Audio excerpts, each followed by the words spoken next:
La lecture de Nombre 20 révèle que Moïse frappa par 2 fois le rocher avec sa verge. Il ne lui fut donc pas permis d'entrer en Canaan, bien qu'après cela, il ait plaidé avec Dieu en disant « Laisse-moi passer, je te prie ». Deutéronome 3, 23, 27. Cependant, l'autorisation ne lui fut pas accordée. L'interdiction était définitive. Certes, nous savons que Moïse eut tort de frapper avec colère le rocher au lieu de lui parler comme Dieu lui avait dit de faire.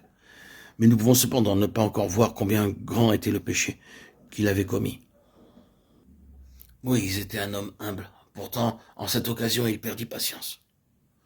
Nous avons eu beaucoup de personnes humbles perdre patience sans pour autant être sévèrement jugées par le Seigneur. Pourquoi donc le Seigneur fut-il aussi sévère avec Moïse, qui, somme toute, ne perdit patience qu'une seule fois? Lisons dans la Bible ce que Dieu dit lui-même. Alors l'Éternel dit à Moïse et à Aaron, parce que vous n'avez pas cru en moi pour me sanctifier aux yeux des enfants d'Israël, vous ne ferez point entrer cette assemblée dans le pays que je lui donne. Nombre 20, 12. Que signifient ces paroles? Tu ne m'as pas sanctifié. Cela veut dire, tu m'as mélangé. Sanctifier Dieu signifie le mettre à part, mettre en évidence le caractère de Dieu. Si Moïse s'était emporté 10 fois, les gens auraient seulement pu dire qu'il avait un tempérament vif. Mais son manque de contrôle cette seule fois affecta Dieu lui-même.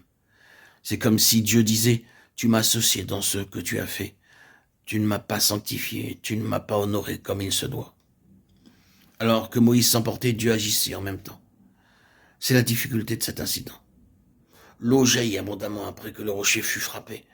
Le peuple pouvait de la sorte se trouver dans la confusion dans cette situation.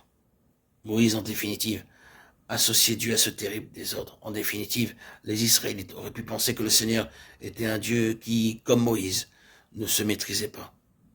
Ainsi, Dieu fut impliqué par Moïse.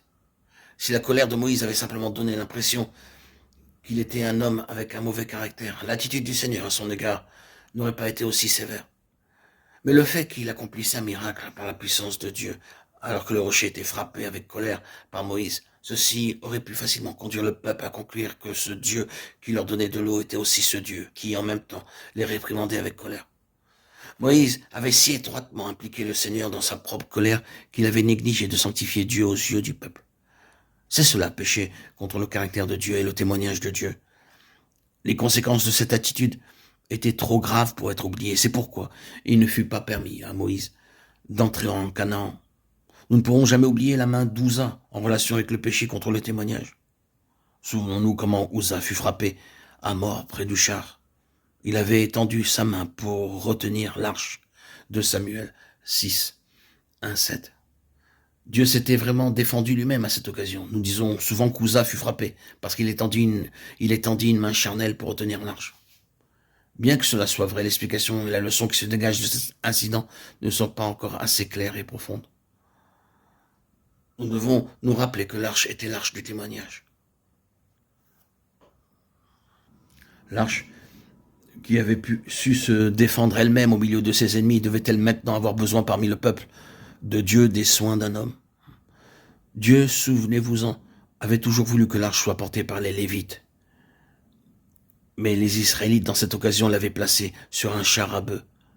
Si toutefois elle tombait, cela était l'affaire du Seigneur. Une main d'homme étendue, quel qu'il soit, portait préjudice alors au témoignage de Dieu. C'est pourquoi Dieu ne laissa pas Ouza impuni. Il fut frappé à mort.